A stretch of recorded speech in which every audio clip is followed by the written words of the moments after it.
I'm looking at it very clinically. Okay. Since there's a lack of that emotion, the romance today in today's the thing, and the romances are like Mama said, Valentine's Day and these kind of Instagram and stuff. yes. Couple I think you goals. should marry your best friend. Yeah. You should have a good friend. You should discuss and say, okay, maybe I'd like to have a child with you because I like you. I think you're nice. So let's get married because that's what society is saying. I mean, I have no problem if you have a child without a marriage also. Oh. I ये audio clipping मित्रों आप सभी ने सुनी। ये सदी के महानायक हैं जो बाबूजी कहते कहते इनकी जबान खिया जाती है। बहुत बड़े अपने को भारतीय संस्कृति के ब्रांड एम्बेसडर बोलते हैं भाई साहब। ये इनकी पत्नी जया बच्चन अपनी नातिन नाव्या के साथ में एक इंटरव्यू देते हुए ये बोल रही है कि बेटा अगर तुम कभी बिना शादी किए तुम कभी बच्चे पैदा करोगी तो मैं तुम्हारे साथ में हूँ। तो ये क्या है?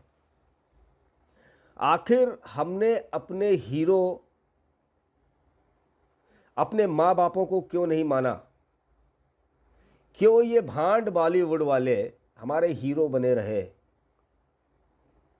हमारे कॉन्शियसनेस के साथ, हमारी चेतना के साथ हमने क्यों मौका दिया ये हमारे साथ खिलवाड़ करें? चाहे वो लिविंग रिलेशनशिप वाला कॉन्सेप्ट हो, चाहे वो वाइफ स्वैपिंग वाला कॉन्सेप्ट हो, इस टाइप के जितने भी कॉन्सेप्ट हैं वो सारे कॉन्सेप्ट भारतीय परंपरा की पारिवारिक व्यवस्था को तोड़ने वाले, भ्रष्ट नष्ट करने वाले हैं। ये प्रमोट किए जाते हैं भारत की के बाहर जो यूनिवर्सिटीज़ हैं, चाहे वो ऑक्सफोर्ड हो, चाहे वो हार्वर्ड हो अमेरिका का, वहाँ से यहाँ के बड़े बड़े बॉलीवुडियों के लौंडे बच्चे या भारत के राजनेताओं के इंडस्ट्रियलिस्ट के बच्चे जाके इन विश्वविद्यालयों के अंदर शिक्षा लेते हैं जहाँ पर एक भारत विरोध, सनातन विरोध और भारतीय संस्कृति को छिन्न भिन्न करने का एक षड्यंत्र वर्षों वर्षों से चल रहा है। चूंकि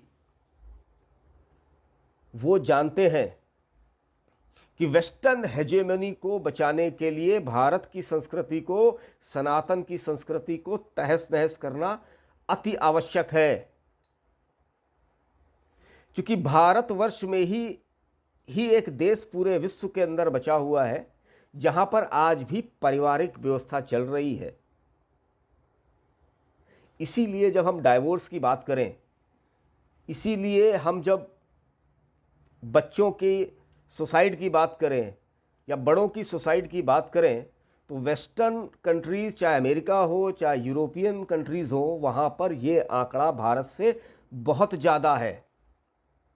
ये वही ढकोसलेबाज लोग हैं जो दशकों दशकों से हमको फिल्मों के नाम पे क्या परोस रहे हैं।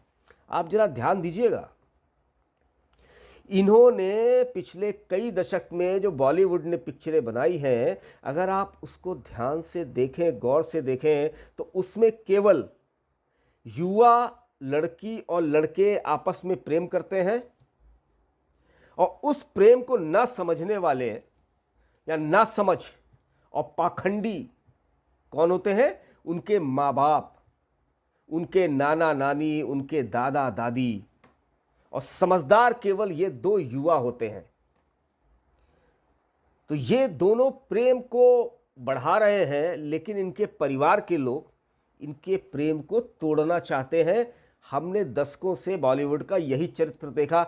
आप मुझे ध्यान कर लीजिए, आप पूरा, कभी भी कोई एक भी फिल्म बॉलीवुड द्वारा ऐसी बनाई गई हो जिसमें यह दिखाया गया हो, जैसे आफताब श्रद्धा का जो केस है, कि अगर आप अपने माँ बाप की बात मानते, अगर आप अपने पेरेंट्स की बात मानते, अगर आप अपने बड़े बुजुर्गों की बात मानते, तो आज श्रद्धा का हाल ये नहीं होता।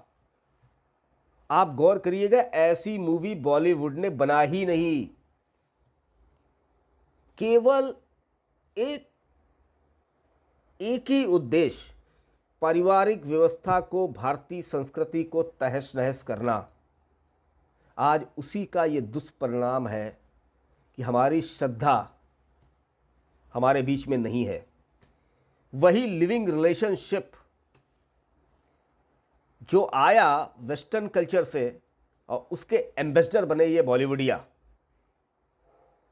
ये हमारी इंटरटेनमेंट इंडस्ट्री, चाहे वो एकता कपूर हो, सास भी कभी बहू, कहानी घर घर की, क्या सिखा रहे थे तुम कि भारतीय संस्कृति में परिवार में देवरानी जेठानी, सास बहू एक दूसरे के प्रति षड्यंत्र रचती हैं? ये सिखाया है इन लोगों ने। आज उसकी ये परिणति है। श्रद्धा हमारे बीच में नहीं है। आज श्रद्धा नहीं है, कल हो सकता है मेरी आपकी बेटी भी ना रहे, हो सकता है मेरी आपकी बहन भी ना रहे। और अगर कुछ इस वीडियो को जो भी किशोर और युवा देख रहा है, इस उम्र में ऐसा होता है, क्योंकि आपने जो मूवीज़ देखी हैं उस मूवीज़ में तो बॉलीवुड के अंदर केवल 3 सुपरस्टार खान, सलमान खान, शाहरुख खान, आमिर खान। जब 3 सुपरस्टार खान को आपने दशकों तक बना के रखा तो आपके घरों की लड़कियों का मनोविज्ञान क्या बनेगा? कि ये जो जिहादी हैं, ये जो लव जिहाद करने वाले हैं, ये ऐसे नहीं हैं, ये तो बहुत ही कूल हैं, ये तो बहुत ही डूड हैं। फिर क्या होगा? फिर ऐसी ही श्रद्धा एक आफताब के चक्कर में फंसेगी। बहुत गौर करने वाली बात है मित्रों। इस वीडियो को आप लोग ज़रूर शेयर करें, और जो भी पेरेंट्स हैं या जो भी किशोर और युवा हैं, वो मेरी बात ना माने, किसी की बात ना माने। एक सेल्फ रियलाइजेशन होना चाहिए। आपके माँ बाप, आपके बड़े बुजुर्ग कभी भी आपका बुरा नहीं चाह सकते।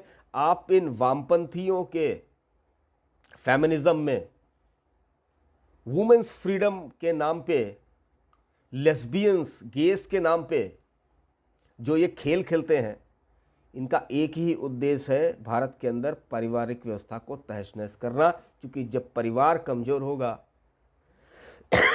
तो ये समाज कमज़ोर होगा, और जब हमारा समाज कमज़ोर होगा तो ये राष्ट्र कमज़ोर होगा। तो ये आफताब ने जो कुकर्म किए हैं उसको तो सज़ा मिलेगी, लेकिन अगर हमें अपने समाज में और श्रद्धाएं नहीं चाहिए तो हमें इस पे गौर करना पड़ेगा। और इन वामपंथियों पे, इन बॉलीवुडियों पे, इस इंटरटेनमेंट इंडस्ट्री पे, इन खैराती दलाल लुटियन गैंग्स पे, जो महिला स्वतंत्रता के नाम पे, गेज अधिकार के नाम पे, लेस्बियन के अधिकार के नाम पे पारिवारिक व्यवस्था को छिन्न भिन्न करने की कोशिश निरंतर कर रहे हैं, उनको समुचित जवाब भी देना पड़ेगा। अगर ये वीडियो आपको अच्छा लगे तो आप लोग इस वीडियो को ज़रूर शेयर करें। आप लोगों का बहुत बहुत धन्यवाद। भारत माता की जय। जय हिंद, वंदे मातरम, जय श्री राम।